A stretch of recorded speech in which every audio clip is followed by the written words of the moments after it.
So have you ever wondered why in eventing there's 3 days? However, in Olympic eventing, there is actually 2 different stadium jumping rounds, therefore kind of making 4 separate days of competition. Have you also wondered what the new formats are in store for LA 2028? Are you also curious about all the weird random penalties that teams can use when it comes to team competition and eventing? Well, I am about to make a series answering all of these questions, so stay tuned. In today's video, though, we are going to talk about what format changes we should be expecting in LA 2028. Now, there's an article that I'm going to show you and link to down in the bottom if you want to read for yourself. If we want to understand any motivation for anything on the planet, we usually just have to follow the money, find the money. And the biggest thing I would say that any eventing changes that are going to be made for LA 2028 are all going to come back to money. And one of the things that eventing faces that's unique compared to dressage and stadium jumping is that you need quite a bit of space for the cross-country phase. Partly because, yes, you need wide open fields. Yes, you need space. But the thing is that those cross-country courses, in order for them to qualify, are required to have a specific amount of distance in them, meaning that the horse and rider combination, in order for it to qualify as a 4-star competition, they have to go a certain amount of distance. And I believe the Paris 2024 course was over like 3 miles long. So you need quite a bit of distance. And so the challenging piece is, how do you find a property? Now, of course, the Olympics aren't created around where do these properties already exist. They say, okay, everybody does a bid, but that means, okay, well then how are we going to host this sport and that sport and that sport? So eventing faces a unique challenge where you need the arena, which also, is for the dressage and the stadium jumping, but you also need enough space for your cross-country course, not only for the space that you're going to need, but also so that it actually qualifies as a 4-star competition.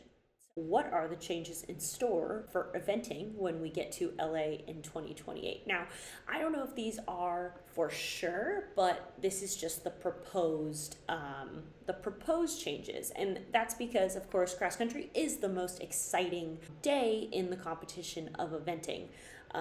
But when we get down, okay, so like I said, I'm going to link to this article down below so you can read all of these words for yourself. That first part just goes into why it's challenging for eventing specifically, and that's because of cross country. So in LA 2028, their stipulation is they want a venue that can handle all of those events at once. One of the venues that put in a bid, I don't know if there's definitely probably more than one, but one of the venues that put in a bid is called Galway Downs, and that's actually a property that I compete at quite frequently. And they would have, I would say they definitely have the capacity to do all 3 days in one location, but I would question if they have the ability to have like those big giant stadiums, like for thousands of people, because even just thinking about that is like parking. Like I have no idea where they would host like other things like of that nature, because it's not just, oh, we need to build stadiums. It's like, okay, well, all those people are going to come with cars and, just all these things where it's just a domino effect. So I actually don't know how they're going to do that, but best of luck to them. I compete at Galway all the time. It's a great property. So here is the proposed format for LA 2028. So they want day 1 dressage. Now you have to do dressage first. Like that's, you have to do dressage first, because you have to have that initial score to build off of. So not that anybody's proposing we put dressage last, like not even the horses would do that. But here is the big change that they are ultimately trying to do. Now, one of the things that they were saying is, since cross country is the most exciting, they're trying to put that at the end. And I made another video, I'll link it here or something, where explaining why they have 2 separate stadium rounds for the team and for the individual. And it actually is a very, very simple reason, but there's a whole video explaining that there, explaining here, because also I explain what are the differences between the rounds, because they have different specifications to them. But ultimately they want to do dressage, and then they want to do the team jumping round, and then the cross country, followed by team medals. And then day 4 would be the individual jumping, followed by individual medals. Now, of course, this, as this article says, that gives them an opportunity to have 2 separate ceremonies. It gives them, it gives also the horses an opportunity to not have to do so much on the 3rd day. It spreads it out a little bit, although there was also a proposal change for dressage and the first round of jumping to be on the first day in combination. However, given how long it takes them, literally, at least 8 or 9 hours to get through all of the dressage. So you can't start doing the stadium jumping until all the dressage is done. So I think realistically, that's not actually feasible as a proposed format. So I think that they would need to just do it over 4 days, and that would be ultimately best for all the horses and riders and everything. But again, these answers are really going to come down to money, and as sad as that sounds, that's really just how this works. And so they also want to make it more exciting because cross country is the most exciting, and so they want cross country to be the make or break event for the team medals. Now, I don't disagree with that at all. I think cross country is the most exciting, but I do agree with continuing to have the individual medals still have their jumping round be last, because the reason that 3-day eventing is so exciting is because you do dressage, and that's the elegance, right? And the most elegant horse will come out on top. And then you go cross country, and they have to be agile and fast. But then you get to day 3, and it's who has gas left in the tank. And if you put, and I personally prefer putting stadium jumping before cross country, because then you can just go all out on cross country and you don't have to worry about saving some gas in the tank. But when the competition is, okay, you got to do this, and then you got to do this, which you got to go guns blazing, and then you have this other test where you have to actually still be fit enough to complete that 3rd day, that's where that actually gets really exciting. And maybe the commentators that NBC hires doesn't do a great enough job explaining that to people. But the point is that when first place and second place, if you cannot drop a rail and second place goes in and they have a clean round, which means that first place cannot drop a rail, that all of a sudden becomes very exciting. Now, we can't do anything about the fact that if somebody's points ahead and can drop multiple rails and it doesn't matter. We can't do anything about that. If that's how dominant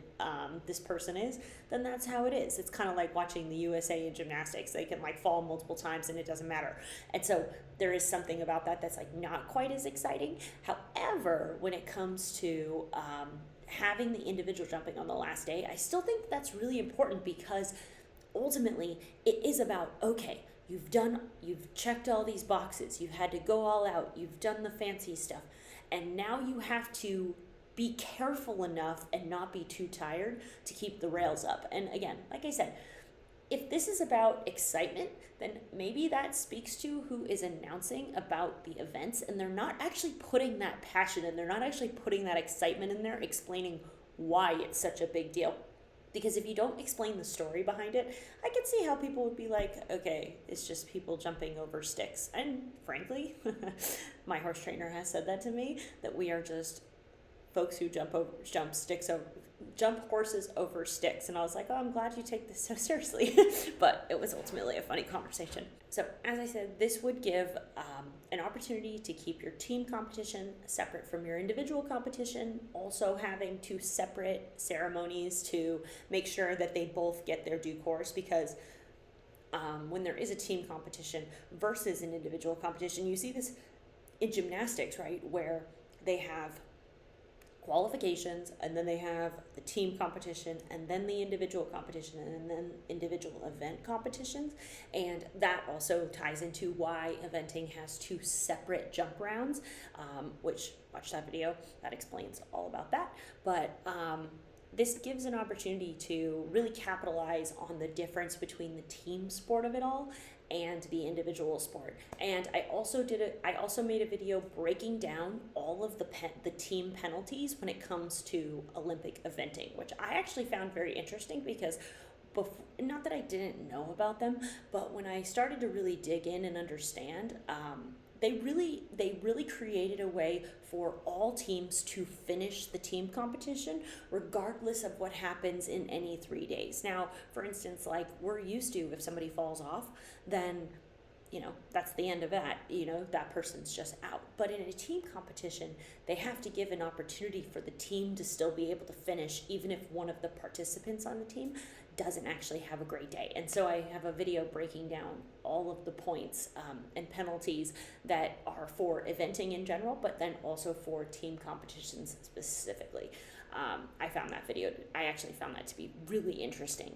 So it sounds like eventing being in the LA 2028 Olympics is contingent on them finding a venue that can host all 3 disciplines in one place. Of course, that's going to be challenging because the size of the property that you would need for that type of event is monumental.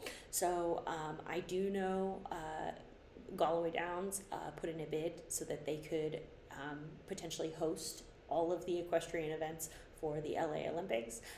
I wish them luck on that, and actually I think this benefits everybody that goes to Galloway on a regular basis, because that property is about to get a huge upgrade if that ends up happening, because then they will upgrade the entire facility to make sure that it's ready to host the Olympics, because I heard that stuff's a big deal. So I hope you enjoyed this video, and if you want to watch one of those other videos that I mentioned, click the link here or link there or the link over here. It's somewhere around these parts. See you on the next one.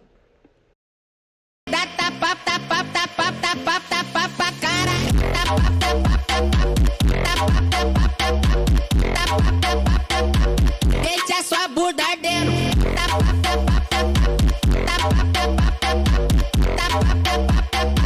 Deixa a sua bunda ardendo. Toma sua safada, fica sua safada, vai.